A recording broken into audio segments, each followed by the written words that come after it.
everything that I wanted to do in life was to be in the military. Okay. Because I grew up with my dad and he was in the army. I'm a kingdom man. I'm a part of God's plan. My father is the king. He owns everything. I'm a real man. I'm a kingdom man. This manhood is mainly about manhood. I know now you were a father, you were a husband and all that.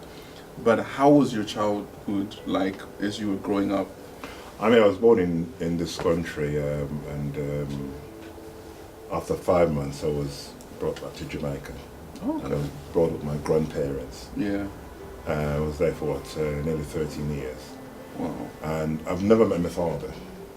Right. So when I came back to the UK, that was the first time I met my father. Wow. And this guy was strange. Yeah. You see what I mean? Yeah. He had ideas. I mean, he was a brilliant guy. Yeah. But like you said, he never had the rapport. He never had the way of of speaking to his son. You see what I mean? He didn't know how to do it. Yeah. You see what I mean? So we had a problem. You see what I mean? Because I was very inquisitive in his stuff. I mean, he was an engineer. So I mean, at age 13, I made a radio. Really? Transistor radio. Yeah. That's good.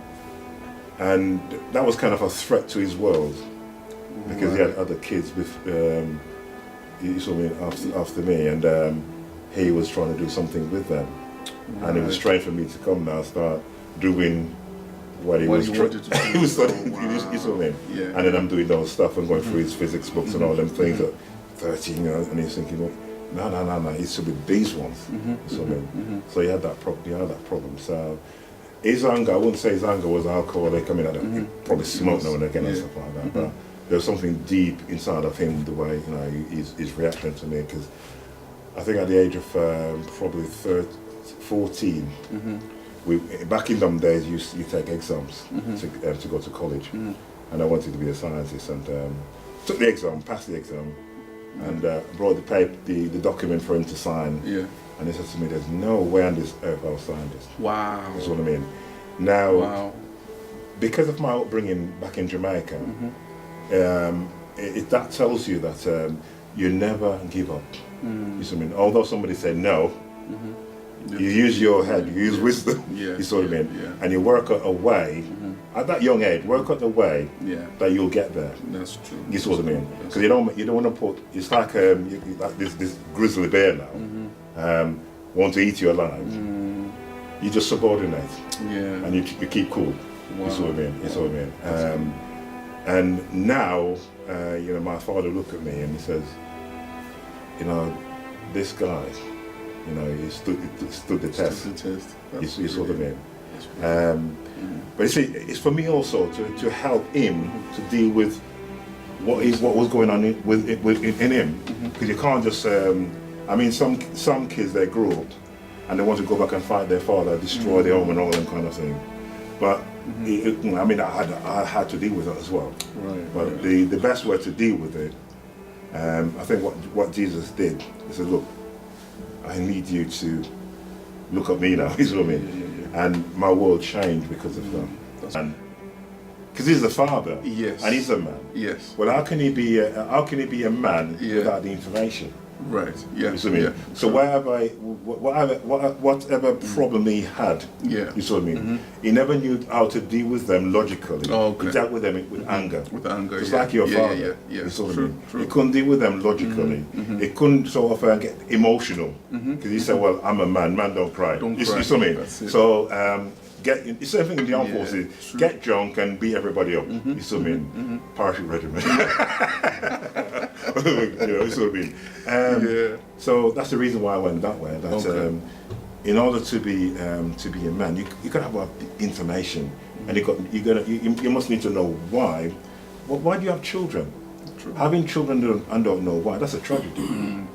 Okay. So the second question is, what's your man cave? If you have a passion, Yeah.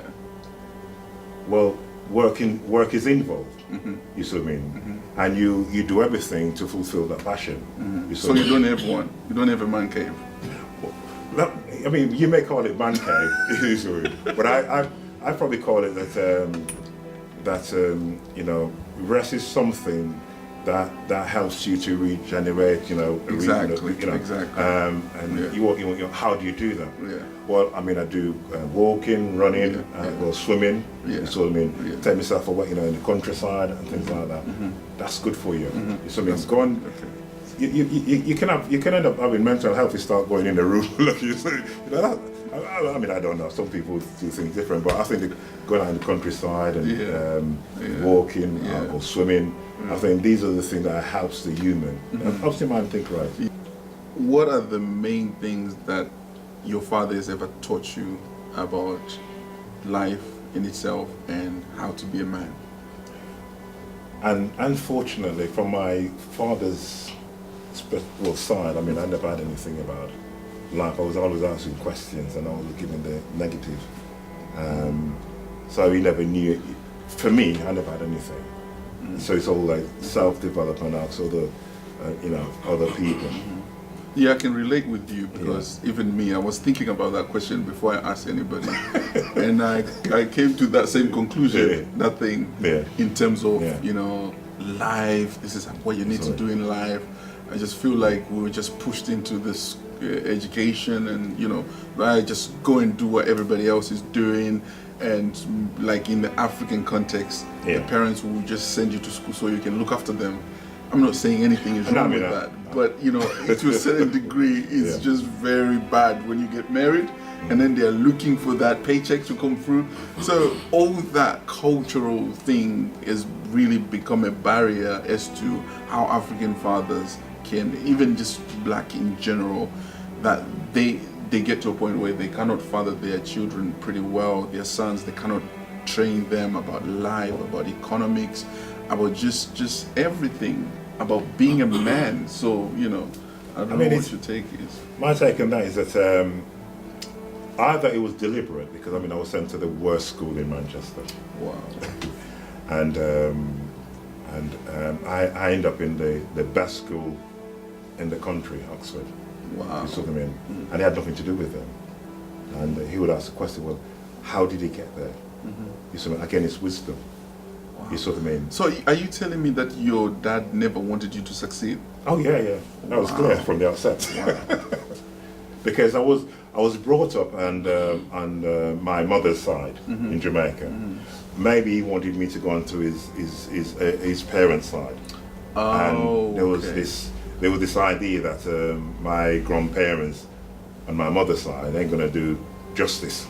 You saw what I mean? Wow. So the argument would be, well, even though I came back to England, I will make sure that I have nothing to do with it. Wow. You saw what I mean? It's our African thinking as well. Yeah. That's true. So now, from you growing up with that, how then are you fathering your sons? Oh yeah, I'll give them the best, and I'm honest and transparent with them. When they say, well, Dad, like my daughter will say, well, Dad, when do I have a boyfriend or something, whatever. I said, well, okay, let's talk. You're talking about boyfriend. What came to your mind to a boyfriend? What is it that you're looking for in a boyfriend? Thinking for, You saw what I mean? And first of all, do you think you're ready for a boyfriend? You see what I mean? Now, to have a boyfriend, what's the difference between a girlfriend and a boyfriend? You have to try and find out what they're thinking, you see what I mean? Because they can end up getting pregnant at age 14, 15, you see what I mean? And you are the father. And you're not telling them. You see what I mean? And you have to tell them that these things can happen. You see, because if a girl don't have no knowledge and go and get himself with a boyfriend, the boy is thinking something else and she's thinking something else. Wow. You see what I mean? Yeah. So none of my children got themselves like that. So you train them. Yeah, because my children will say, especially my daughter will say, well, if you think you're ready to have a wife, what have you done? What's your plans? Yeah. You see what I mean? That's good.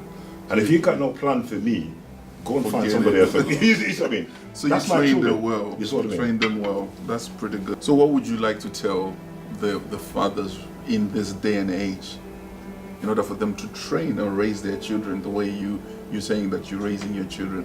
What are the things that you would want them to actually do, since they don't have power in some. Well, I mean, contexts. the government's it is a bit of a problem today because when you want to either chastise your children, it becomes an issue. It's an issue. You see what I mean? And the father gets angry because he can't deal with the children to get information across to them, and the wife probably don't know what to do because if she does this, she fear that the child will go to the school and say, well, look, you know.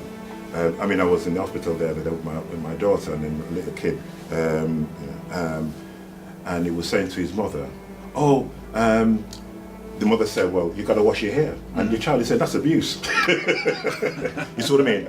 So what I would say to fathers is, you've got to get back to basic. You see what I mean? You got to find out exactly, you know, why you are here. You see what I mean? Why you are on this planet, and what's your plan for the future? What plans have you got for your family? You must have plans for your family. Yes. And if you don't have no plans for your family, that's dangerous. Yeah. Because your children will see your father who don't plan. Wow. You see what I mean? Yeah. And what's your vision? And if the father have no vision for the family, again, that is There's dangerous. a problem. Yeah. You see what I mean? Absolutely, yeah. Because where there's no vision, I read in a book called Proverbs, that where there's no vision, the people Perish, perish. yes. And if you want your family to perish, that's exactly what you do without a vision. So it's absolutely important. I'm a kingdom Reverend man. Copeland, thank you so much. You're welcome. I'm a kingdom man. I'm a part of God's plan. My father is the king.